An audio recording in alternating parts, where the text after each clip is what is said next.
Hi everyone, and welcome to our module on neuromuscular blockers.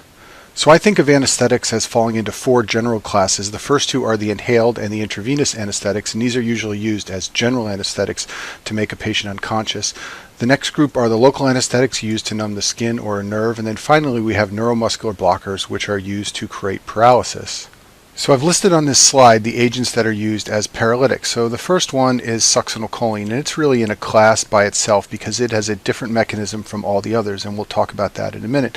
The other drugs are turbocurarine, atracurium, mivacurium, pancuronium, vecuronium, and rocuronium. And so let's talk about why you would want to give a paralytic to a patient. I mean, you can put them to sleep with another anesthetic agent, so why do you need to also paralyze them?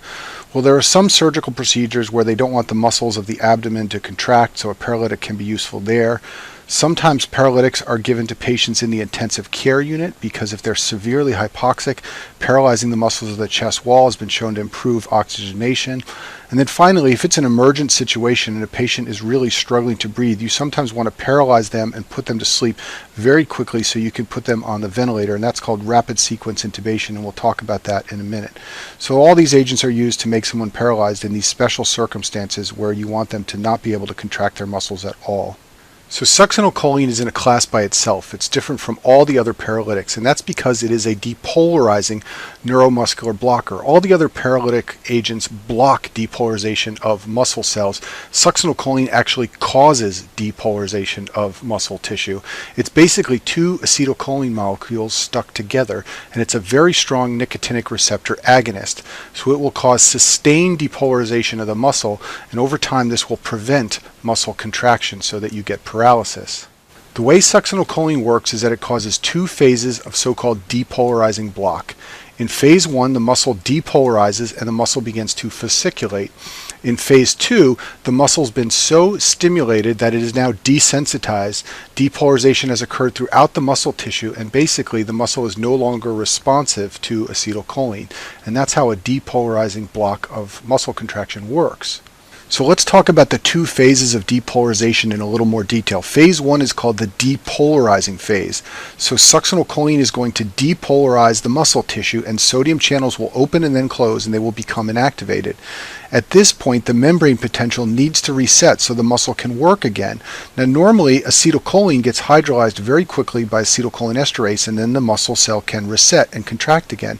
However, succinylcholine is not metabolized by acetylcholinesterase, so the result is you get prolonged activation of acetylcholine receptor sites, and the muscle cannot contract, and this is called the depolarizing phase of succinylcholine block. Now phase 2 is called the desensitizing phase. Normally acetylcholine washes out quickly and there's no desensitization, but the longer depolarization by succinylcholine desensitizes the muscle tissue. So even after the succinylcholine moves out of the way in this phase and the receptor is available, the muscle is not going to contract. It's become desensitized, and this is phase 2 of succinylcholine block. So you want to keep this simple for yourself. Just remember that phase 1 is the depolarizing phase when succinylcholine is depolarizing the muscle, and in phase 2 succinylcholine has moved out of the way but the muscle is desensitized. Succinylcholine is very fast acting. It has a quick onset of action and then a rapid washout. One very important thing to know is that there's no reversal of the effects of succinylcholine. So with the other neuromuscular blocking agents that we'll talk about in a minute, you can administer an acetylcholinesterase inhibitor to flood the synapse with acetylcholine and reverse the effects of the paralytic agent. That is not done with succinylcholine. The reason is because during that phase 1 depolarizing block, succinylcholine is bound to the receptor sites, and flooding the synapse with more acetylcholine will not help. Now some textbooks will tell you that phase 2 is reversible, and while this is technically true, clinically no one reverses succinylcholine. The main reason is because the washout is so rapid that there's no reason to reverse it. The other reason is it's hard to tell the difference between phase 1 and phase 2 block when you're looking at the patient, so you don't know whether the reversal agent will work. The main side effect of succinylcholine is elevated potassium, and this is particularly dangerous in burn patients or dialysis patients or any patient who may have a high potassium at baseline. If you administer this drug and raise the potassium further, you can put the patient into cardiac arrest. And then the other dangerous side effect of succinylcholine is malignant hyperthermia.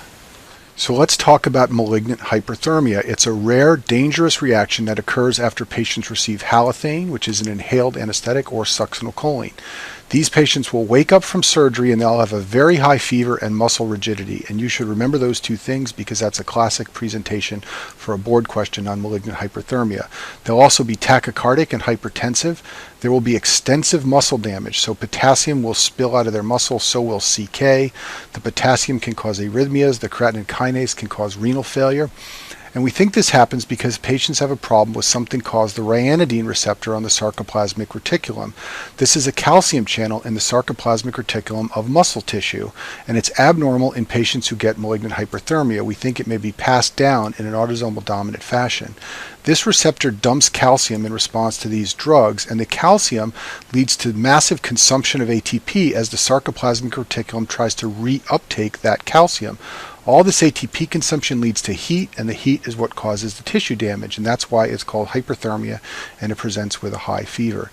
And you treat this with a drug called dantrolene, which is a muscle relaxant. Okay, so that's succinylcholine. Now let's talk about the other neuromuscular blocking agents, and these are called non-depolarizing because they don't depolarize the muscle the way succinylcholine does, and I've listed all of them right here for you. These are competitive antagonists that compete with acetylcholine for nicotinic receptors, and they produce paralysis by blocking acetylcholine from being able to do its job. Now you should know that many of these cause a marked histamine release, so patients can get hypotensive and can have a compensatory tachycardia. And you can reverse these drugs by flooding the synapse with acetylcholine, and the way you do that is by giving an acetylcholine esterase inhibitor, and that floods the synapse and bumps these drugs out of the way so the muscles can begin working again. Just for review, these are some of the acetylcholine esterase inhibitors that are sometimes given: physostigmine, neostigmine, pyridostigmine, and edrophonium. And we talk about these in the lecture on the autonomic nervous system.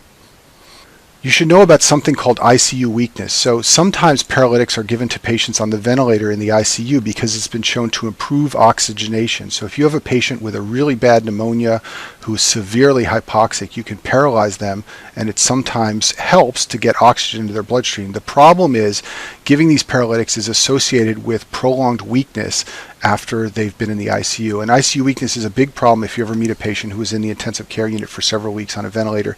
They may recover from their acute illness but never recover all the function they had before they got ill. And so people try to avoid paralytics because of this association. The other thing I want to tell you about is how you assess neuromuscular blockade. So if you have a patient who's put to sleep and you administer a neuromuscular blocking agent, how do you know if you've given them enough? And the way you do this is by testing them with something called a peripheral nerve stimulator.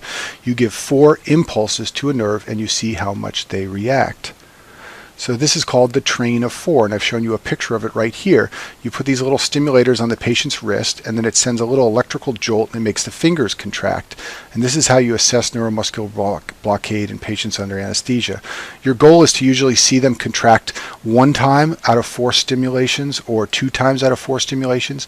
If their fingers never contracted in response to the electricity, that would mean that they are overblocked. And if they responded 4 times, that would mean they're not blocked enough. Okay, the last thing I want to tell you about is something called rapid sequence intubation. So if you're ever in the hospital and they call a code blue for a patient in respiratory distress, an anesthesiologist will come and do something called rapid sequence intubation. And what they want to do is make the patient sedated and flaccid as quickly as possible so that they can put a breathing tube in. And the classic way you do this is to first give an agent that induces anesthesia, and that is usually etomidate. Sometimes it's ketamine or benzodiazepines, but it's usually etomidate.